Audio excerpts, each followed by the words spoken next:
ရွှေဘောလုံးကိုချစ်ကြတဲ့ရွှေညီကိုများအားလုံးမင်္ဂလာရှိသောညနေခင်းလေးပါဒီညမှာတော့အာဖရိကရဲ့ဒုတိယပွဲစဉ်ဖြစ်တဲ့ဆီးဖန်ရဲ့ဒုတိယပွဲစဉ်ချယ်ဆီနဲ့လိဗ်ယူနိုက်တက်ရဲ့ပွဲစဉ်ကိုဆွေးနွေးသုံးသပ်တော့မှာဖြစ်ပါတယ်ဒီနေ့ည7:00 နာရီခွဲမှာကမဲ့အမ်ဘယ်ဒန်ကွင်းကြီးထဲမှာအာဖရိရဲ့တမိုင်းဝင်ပြိုင်ပွဲနှစ်ခုဖြစ်တဲ့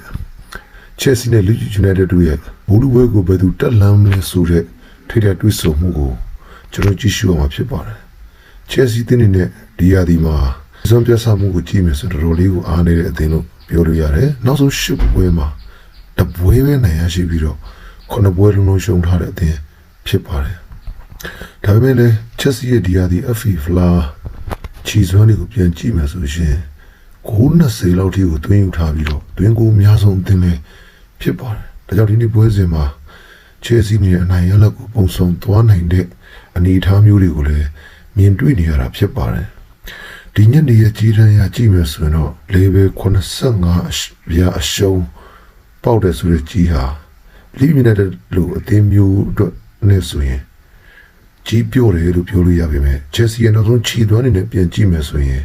ဒါဟာတင့်တော်တဲ့ကြီးတစ်မျိုးပဲဖြစ်ပါတယ်တစ်ဖက်ကလိဗ်ယူနိုက်တက်နဲ့ကြည့်မယ်ဆိုရင်လည်းနောက်ဆုံးကစားရတဲ့ပြိုင်ပွဲဆို9ပွဲလုံးဝရှုံးပွဲမရှိထားသေးတဲ့အသင်းလည်းတွေ့ရတယ်ပရီးမီးယားလိမှာချယ်ဆီနဲ့တွေ့ဆုံတဲ့အခါမှာလည်းတပွဲနဲ့တပွဲသိရဆိုတဲ့ရလဒ်ကိုယူဆောင်ထားနေတာဖြစ်ပါတယ်။ဒါကြောင့်မလို့လိဗ်ယူနိုက်တက်ရဲ့တိုက်စစ်ဟာချယ်ဆီရဲ့ခံစစ်ကိုအကောင်းဆုံးချိန်ချောက်လာနိုင်တယ်လို့ခံမှန်းမိပါတယ်။ဒါကြောင့်ဒီညအာဖီဒုတိယကျော်ပွဲစဉ်လေးကတကယ်ကိုကြည်ကောင်းမဲ့ပွဲစဉ်အဖြစ်မြင်မိပါတယ်။ဒီနှစ်သင်းရဲ့ချီစွမ်းနဲ့နောက်ဆုံးတွေ့ဆုံမှုတွေနဲ့အတူတူဒီညရလဒ်ကို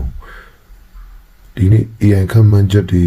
ခမတ်တီပါရဲ့ခံမှန်းချက်တွေနဲ့အတူတူလေ့လာကြည့်တဲ့အခါမှာဒီညပွဲမှာချယ်ဆီက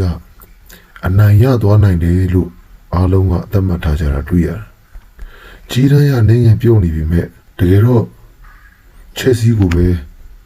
ယုံကြည်တဲ့တယ်လို့မြင်တဲ့ပွဲတစ်ပဲဖြစ်ပါတယ်။ဒီနေရာမှာထူးခြားတဲ့အချက်ကတော့ဘူပေါင်းကြီးပဲဖြစ်ပါတယ်။နောက်ဆုံးတွေ့ဆုံတဲ့ပွဲစဉ်တွေမှာ2-2 3-2ဆိုရလက်တွေကို